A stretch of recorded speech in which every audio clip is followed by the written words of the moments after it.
Visit a prehistoric monument and get closer to its secrets in tonight's folklore-inspired sleep story.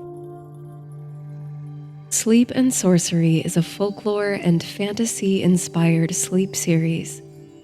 My name is Laurel, and I'll be your guide on tonight's fantastical journey. Sleep and Sorcery is one part bedtime story, one part guided meditation, and one part dreamy adventure. Listen to my voice for as long as you like, and when you're ready, feel free to let go of the story and relax into sleep. If you're still awake as the story comes to an end, I'll guide you through a relaxing meditation for rest. In tonight's story, you travel to Stonehenge, the iconic prehistoric landmark in the United Kingdom. On the way, you contemplate the history and mystery of the monument. On arrival, you find yourself drawn to and amused by the population of birds at the crowded site. You follow one through an invisible portal and find yourself alone on the Salisbury Plain, witnessing a magical sunrise at Stonehenge and listening to the music of the monument.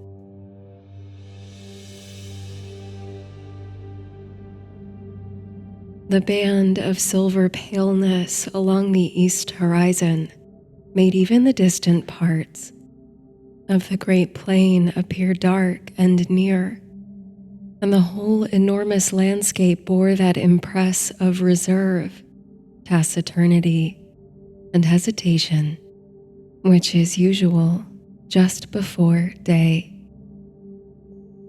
Thomas Hardy, Tess of the D'Urbervilles.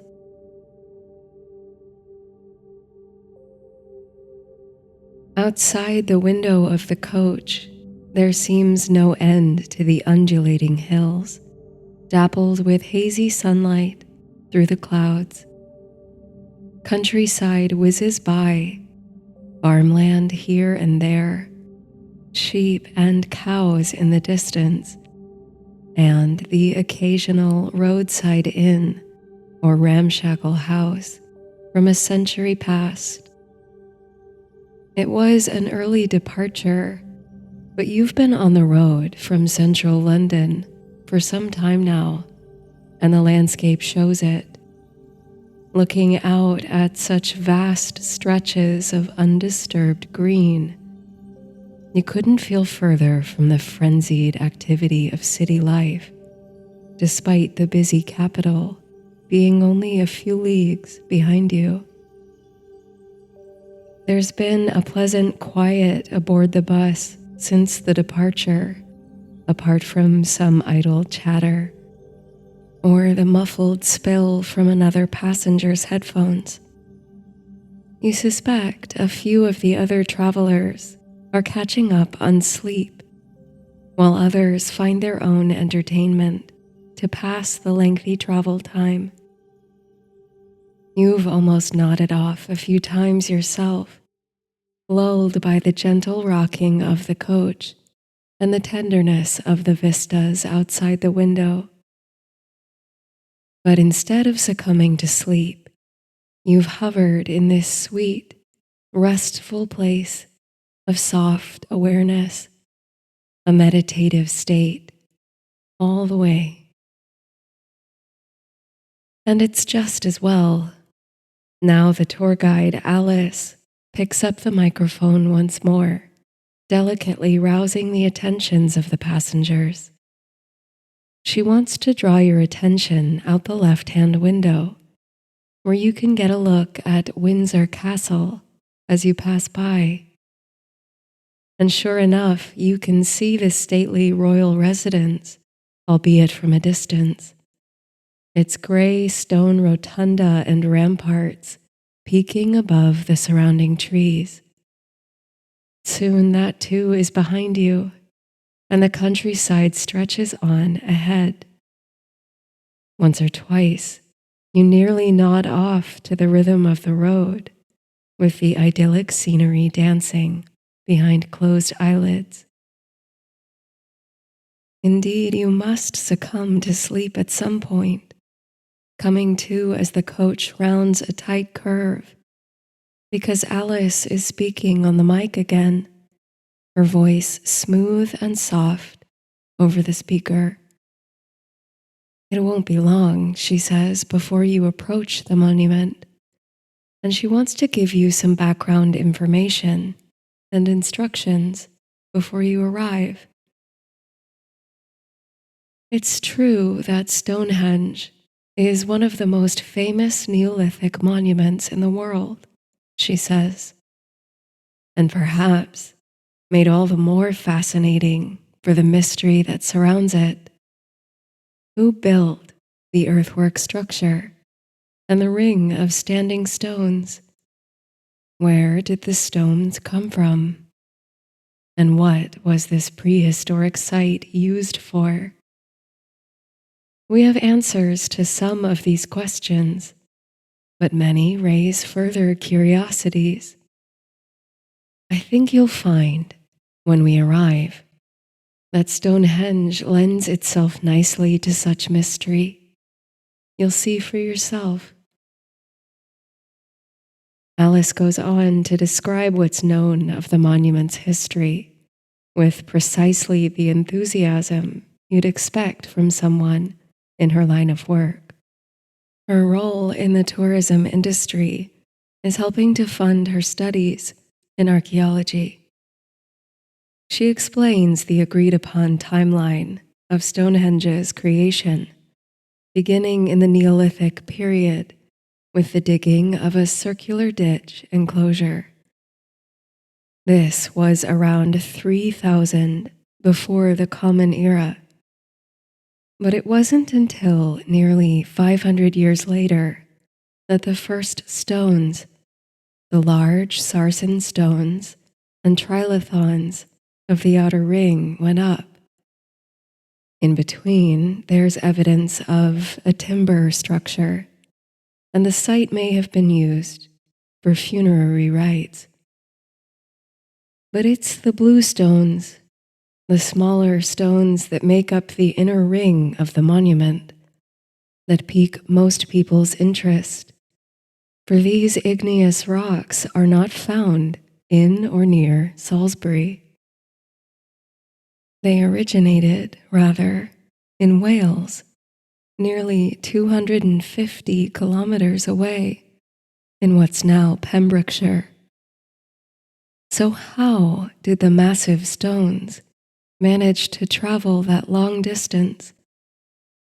While theories of the stones being carried along in the movement of glaciers has been recently dismissed, it's possible they were rolled along the distance or carried by large groups of laborers for the express purpose of erecting the monument.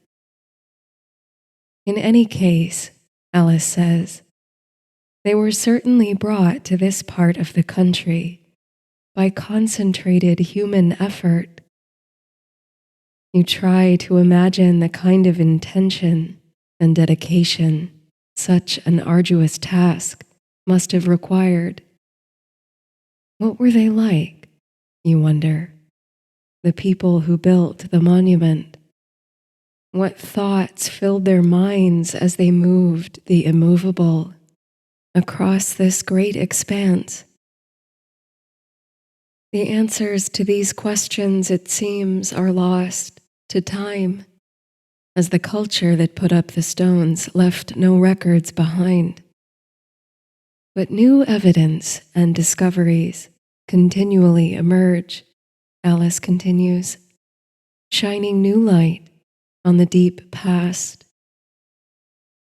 There are some things we wonder, some we suppose, and some we dare say we know about Stonehenge. Public opinion has evolved continuously about the function of the site, as well as in regard to the builders. 12th century writer Geoffrey of Monmouth claimed that Merlin, the legendary magician and advisor to King Arthur, built Stonehenge using his advanced knowledge of machinery and natural philosophy. He claimed that Merlin brought the stones from Ireland, recreating a monument called the Giant's Dance on Salisbury Plain to commemorate the fallen soldiers of Uther Pendragon's army. Interestingly enough, Alice says, we now know that the stones came from a great distance and from the west, and that Stonehenge may have been a burial ground at some point. But other theories suggest the stones were erected by the Druids, the Romans, and even the Vikings. These have largely been discounted. Then there are the more out there suggestions, like the assistance of cultures from beyond the stars. We err, in my opinion, Alice says, when we begin to suggest that such monuments can only have been constructed by supernatural or extraterrestrial means. We underestimate our ancestors this way. Remember that at the same time as Stonehenge was being constructed, the Great Pyramid of Giza was underway. Humankind is capable of extraordinary things, especially when working as a collective. To me, knowing our predecessors came together with sheer will and determination to build this long-lasting monument makes it all the more magical. One thing we do know is that the monument's construction and orientation is mathematically precise, and whoever erected the stones intended to align them with the movement patterns of the sun, she continues. Thus, Stonehenge is a famous place to observe the sunrise at summer solstice and the sunset in midwinter. To this day, it's held as a sacred festival site for this reason, though we still have many questions about whether and how our ancestors worshipped here. It's undeniable that Stonehenge holds a mythic draw to visitors from all over the world. I think when we arrive, you'll be able to sense why, even if it can't be easily explained. It isn't long before the coach turns off the road into the bustling visitor center's lot. The anticipation mounts as you slow to a halt, and hushed, excited chatter fills the bus. Alice passes back tickets and information brochures before directing the passengers to exit and gather outside.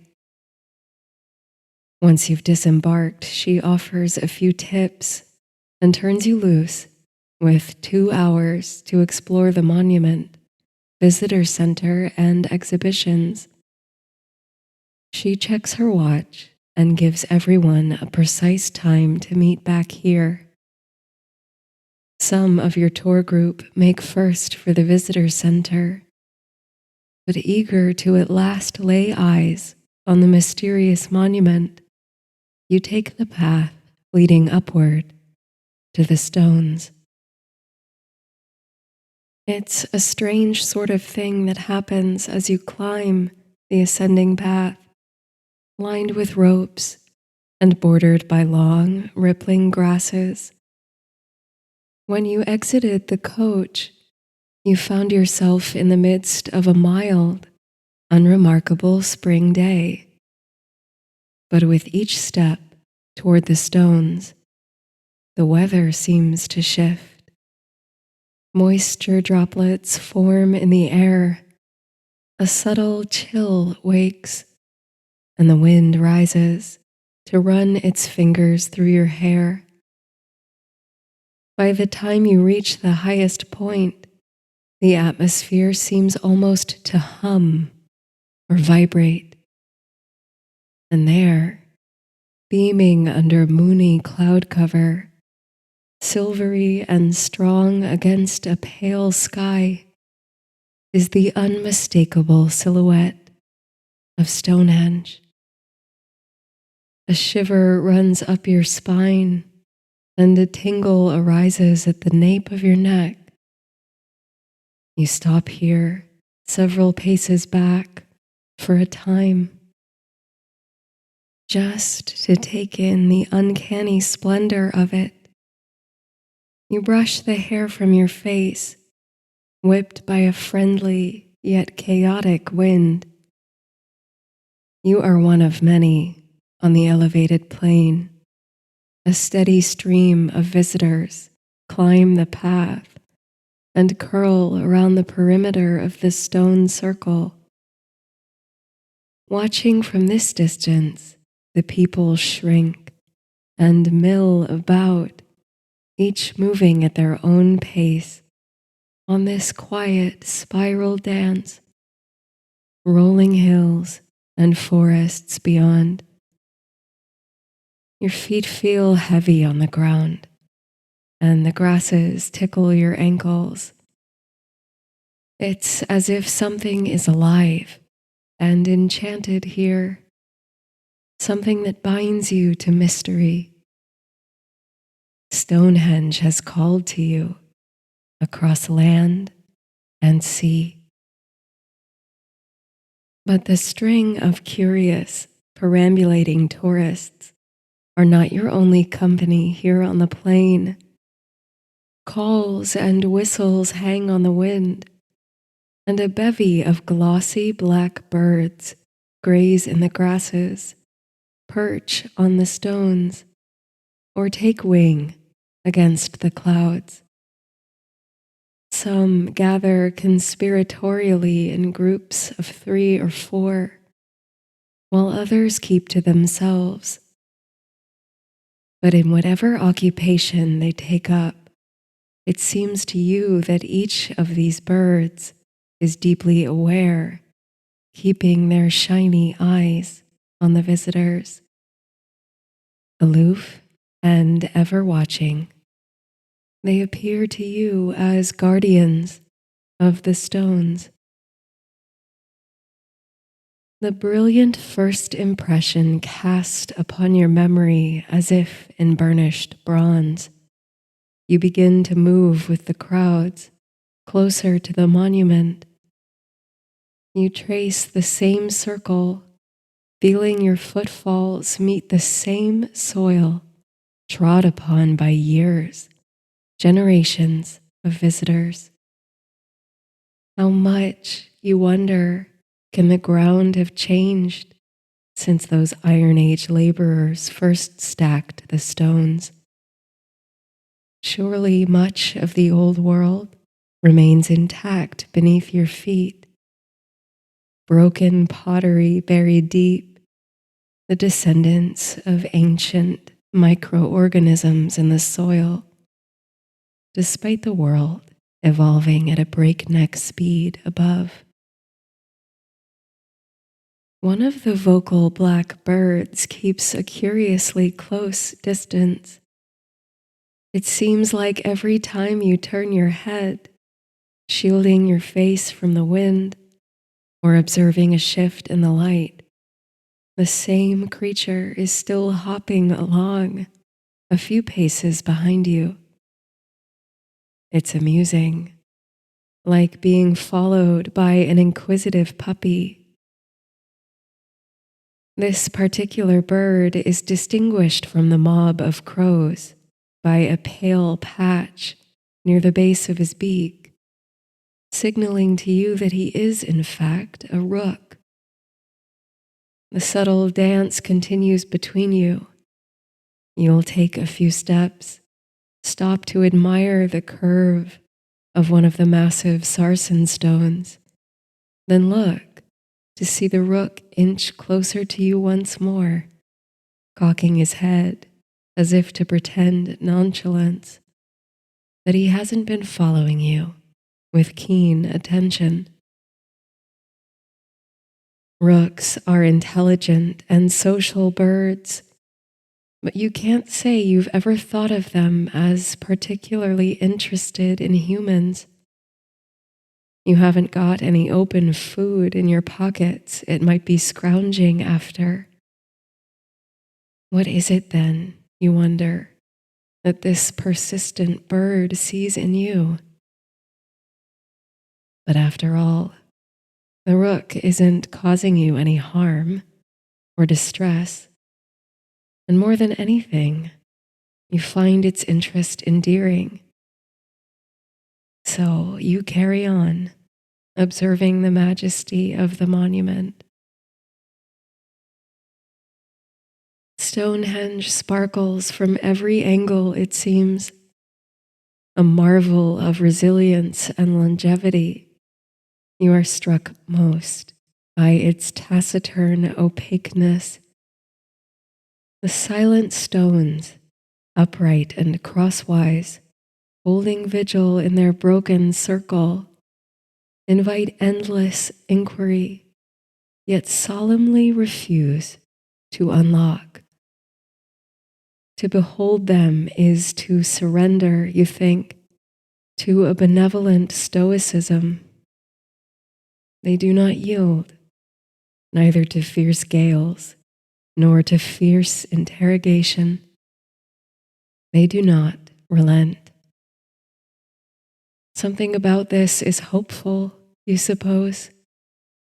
The reminder that while much is lost on the march of time, some things, however maddeningly mystifying, remain. You've nearly made your way round the far side of the circle, opposite the path you climbed to reach the plain's highest point. You consider the myths about Merlin, King Arthur's legendary enchanter, who, according to some, moved or magicked the stones here from Ireland to recreate the giant's dance. From where you stand, the towering sentinels might be giants, frozen in the midst of festivity. How strange to see movement, dance, in such a symbol of stillness. Yet there it is. This place is working its wonders deep within your mind. The rook, still nearby, pecks at the grass. And then, with the spontaneity of the earth's most unburdened creatures, he launches from the ground and takes flight, passing so low and close to your shoulder, you can feel the wind stirred up by his wing beats. You watch as he makes a lazy circle, buffeted by the breeze, above the monument, releasing a chirruping caw.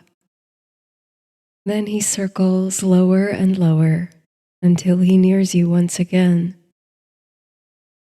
He hangs there for an instant, seemingly hovering at your eye level, before whizzing forth to fly between the sarsens and under one of the lintel stones, like one passing through a door. Then he's gone. At first, you think he's made up such speed that you've missed him zooming out of sight. But there in his wake remains a strange disturbance in the air, like ripples in a pond. You look around to see if anyone else can see what you're seeing, but no other visitor seems piqued. Yes, you think. There, underneath the lintel, if you shift your gaze a little, The color of the air changes subtly, like looking at a hologram. It's as if there is a barely perceptible film stretched taut between the stones, a veil which faintly shimmers under the overcast sun.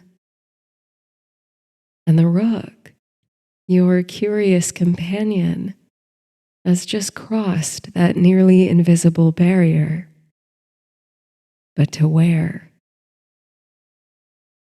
The longer and more intently you behold the glimmer between the stones, the less apparent it is, the more it fades or evaporates like late morning dew. You consider that it all might be a trick of the light, elicited by your state of mind here in this ancient, sacred place. You almost move on, but something in you can't quite let it go. The uncanny shifting of the nigh invisible veil and what feels like the beckoning of the rook from beyond. Whatever is stretched under the lintel, glinting gauzily, and whatever lies on the other side, the window is swiftly closing. It's a gust of dewy breeze that brings your hand-wringing to an end, lifting you from immobility. A wind rises to your back, twining under your arms like satin ribbons, pushing, tugging you toward the circle of stones. A gentle nudge is all it takes. Without a further thought and without concern for the English heritage workers who might come running to stop you, you step over the rope barrier and make a blissful dash for the doorway. You follow the rook. It is a sensation like tumbling through cool, rushing water or a whirlwind of breeze. Passing through the invisible veil, your whole body erupts in fuzzy tingles, which slowly disperse as you find yourself on the other side of the threshold. At the moment of the crossing, you involuntarily closed your eyes, and you open them now, blinking rapidly as they adjust to the sudden darkness. Not a pitch black, but a reserved gray, in which all forms flatten to fuzzy hues, like a dream. There is such exquisite stillness on this side of the doorway. None of the blustery winds or vibrating moisture of before, and none of the chatter or movement of tourists. And yet, you are still in the same place. Yes, as the shapes emerge around you, they are unmistakable. You stand among the stones, within the circle, alone. With slight hesitation, you place a hand upon the nearest stone. It's cold to the touch, but there's something about it that grounds you, warms you, makes you feel centered. It's now that you realize you're not, in fact, alone. Perched atop the lintel, silhouetted against the deep blue of the sky, is your rook. His presence comforts you. He led you here to this place of peace. Rooks and their cousins, the crows and the ravens, have a reputation in folklore as psychopomps, stewards of the liminal and shepherds to the other world. He is a guide, a guardian, and a companion. You're grateful that he chose to light the way for you. The quality of the darkness is changing around you now. It takes some time to acclimate, to determine whether your vision is simply adjusting, or if, as it seems, light is returning to the sky. The textures of your surroundings are becoming more distinct. Feathers of fine, rosy pink over the eastern horizon soon answer the question. And indeed, all the land, even the stones, seem to thrum with the ancient, gentle anticipation of sunrise. This is what they wait for. You can feel the vibrations of the earth in your feet. In time, a thread of liquid sunlight crests over the distant hills, crimson on the dark. Your rook greets the first glimpse of light with an emphatic call, then flits into the air, soaring eastward. He is all black against the sky, which lightens to a pale pinkish gradient. You watch the line of his flight, graceful and smooth, his wings fluid, until you must squint at the increasing sunlight, and the bird vanishes. You wonder if you are meant to follow him, but your body, feeling immensely relaxed and heavy, resists taking any step forward. You're like one of the stones, you think, held here in the stillness and silence of sunrise.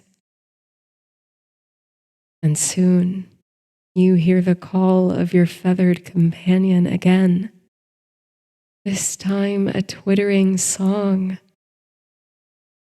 He returns, his silhouette growing from a minuscule speck on the horizon to a fluttering presence, the sun scaling behind him.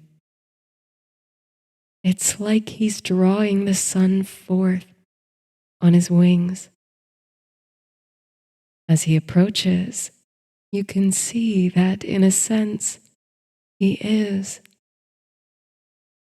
Tied around his feet like a length of thread is a golden string bright as the dawn. He is tethered to a sunbeam. It stretches taut, emerging from the heart of the rising sun. He draws it onward, coming closer, till at last he reaches the monument, and you. The rook glides through the nearest trilith, bearing his glowing golden thread. He passes overhead, his feathers glossy blue in the changing light. Under another lintel, across the circle he goes, then quickly changes direction, stringing the beam of light around the sarsen. On he flies, stretching the string between sarsens and bluestones in an elegant star-like pattern. The rook loops gracefully round the heelstone to complete his masterpiece, tying off the string of sunlight there and coming to rest upon it. As the sun rises beyond, the stones shimmer, picking up peach and silver hues. The strings gleam almost too bright to look upon. You are immersed in the heart of a pulsing web of golden threads, stretched tight like strings on a loom. You think of the string games you played as a child, like cat's cradle, the intricate play of fingers and strings, X's and loops that unfold into more and more complex designs. And then, with a feeling of warm familiarity, it strikes you that what the spectacle most resembles is an enormous stringed instrument. The earth shivers beneath your feet. You reach out with one hesitant hand, expecting to feel immense heat from the nearest string. But to your surprise, it radiates only a welcoming warmth. Then, with a gesture decisive and firm, you pluck the thread of sunlight as you would the string of a harp. What follows is the sweetest, most sublime of sounds. A tone so clear and warm, it resonates deep in your chest, in your limbs, and in the place where your feet meet the soil. It sends shivers down your spine and sets the blades of grass to stand on end. You watch the string oscillate, riding a wave which slowly diminishes to a quaver and stillness. But the note rings for a long spell, and its echo against the standing stones for longer still, generating harmonics that form a sonic container. When finally something like silence resumes, you can still feel the physical effect of the vibrations within, as if something within your body has shifted, risen to meet the song. You pick up your heavy feet from their place of comfort on the grass and move to reach for another length of string, this one stretched between a trilith and a smaller blue stone from the inner ring. You grasp the thread and strum. A new note emerges, brighter and higher in pitch, but no less blissful to the ear. At the sound of it, your chest swells as if you've taken the deepest, most satisfying breath of your life. You feel lifted and inspired as to the very clouds. You raise your eyes and ears to the sky, where it seems the note aspires, and listen for its echo on the unseen stars above. You move forth to try another string and another, experimenting with the sounds to create the most euphoric melodies and harmonies. All the while, your rook companion observes from the heel stone, which reverberates back its own harmonics. Standing in the center of the sun-strung Stonehenge, you are bathed in music, in mellifluous tones. The frequencies entwine with your thoughts, your breath, your heartbeat, tuning you to a celestial harmony. All is sweet and shining within the web. Here you could be made of light and sound, wave upon wave, You might well be within the very center of the universe, radiating the unending music of the spheres.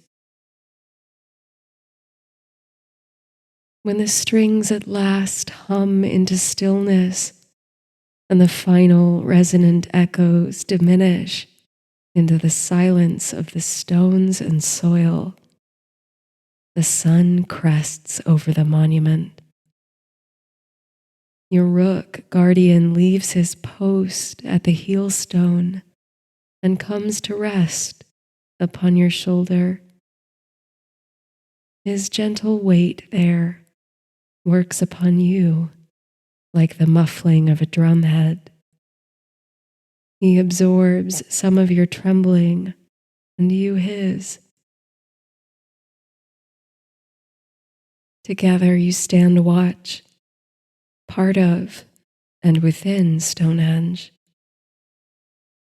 Here in the soft light, for the first time, you recognize the completeness of the monument. It is not the ruin you approached from the visitor center, but the fullest achievement of construction. There are more stones, more lintels, an unbroken colonnade. None have fallen or weathered.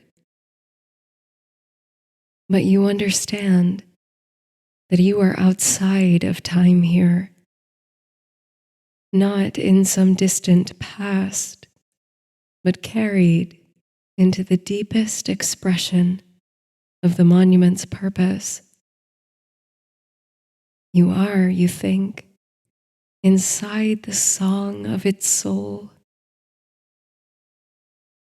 You breathe together with the rook and the sun and the grass and the strings. You are at peace.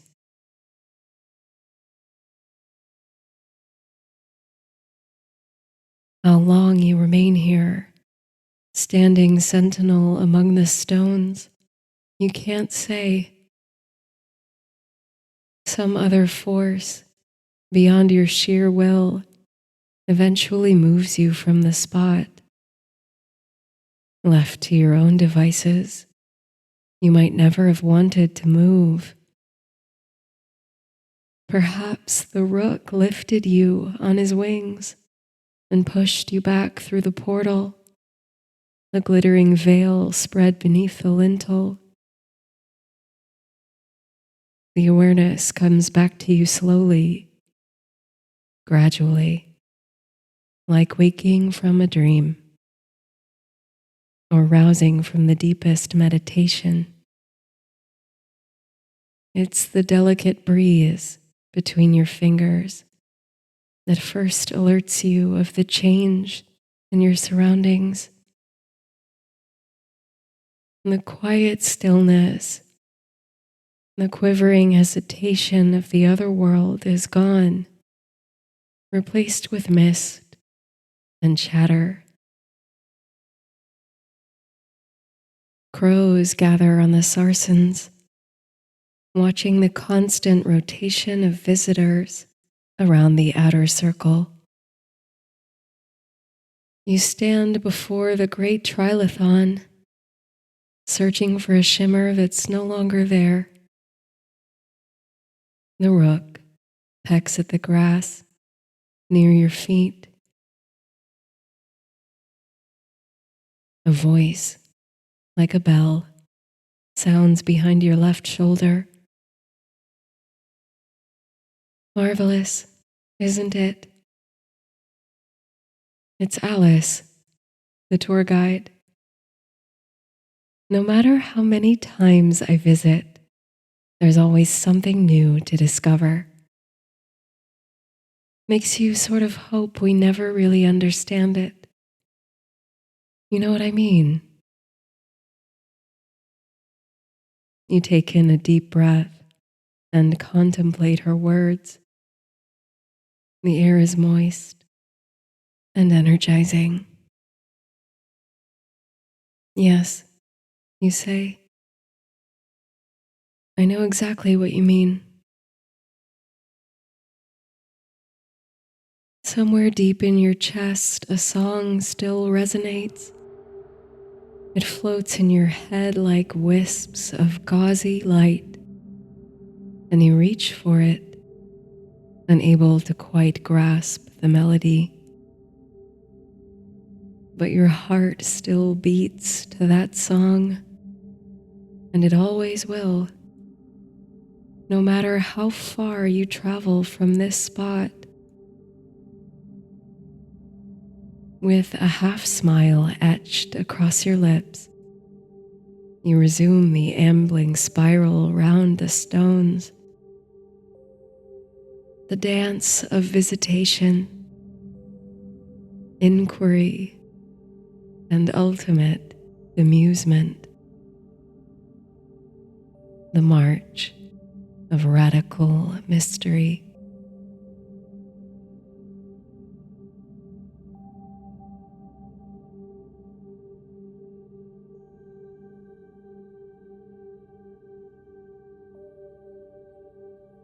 Take a deep breath in, filling your lungs and belly completely, and exhale slowly, releasing any tension or stress.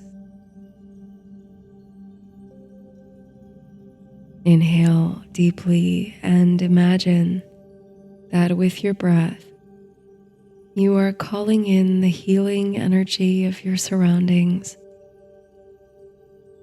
And with your exhale, you are releasing whatever is no longer serving you, creating an exchange of energies.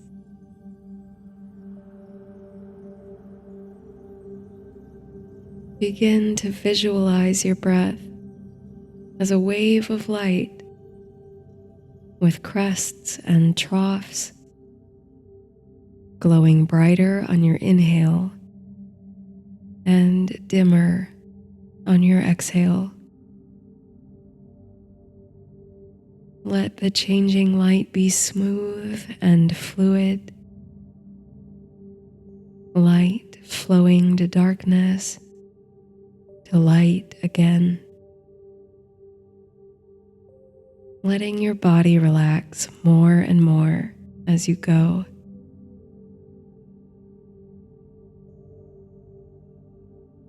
Now, as you breathe deeply, imagine that your breath has a musical sound, a warm, resonant tone that's unique to you, calming and beautiful. With each inhale, let that blissful tone nourish you through and through. And with each exhale, let your music reach out into the universe, mingling there with the songs of all other beings and creating the most elegant harmony. Feel how the music you make with the universe calms and relaxes you, grounds you, makes you feel safe. And feel also how it nurtures the world, your friends and family, your passions, your environment. Feel how you ring in harmony with the whole of the universe.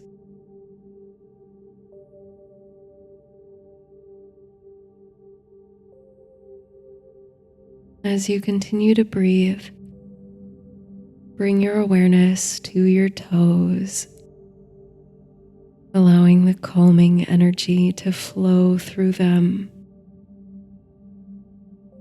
Feel the tension melt away as this cosmic harmony works its way up through your ankles, calming and soothing every muscle it touches.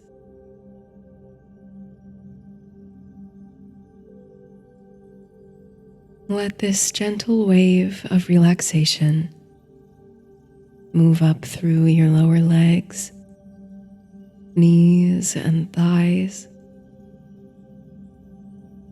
leaving a trail of harmonic tranquility in its wake. Now let this feeling of warmth and relaxation move through your hips,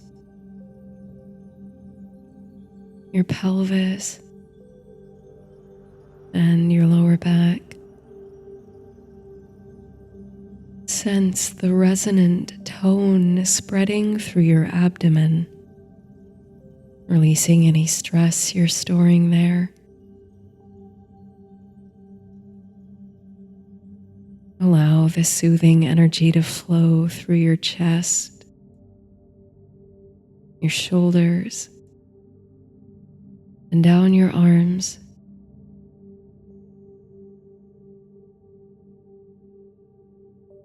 Feel the gentle waves of cosmic harmony moving through every muscle and joint, bringing a sense of ease and relaxation.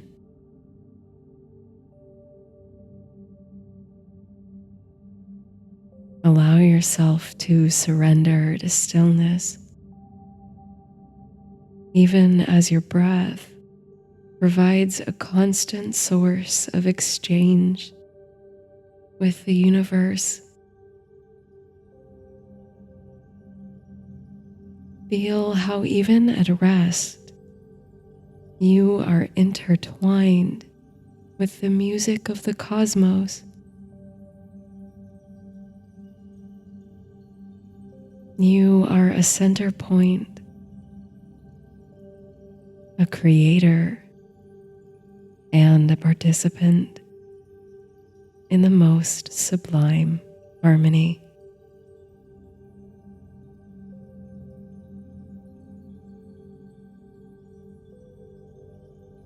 Ease into deep relaxation. Breathe and tune in.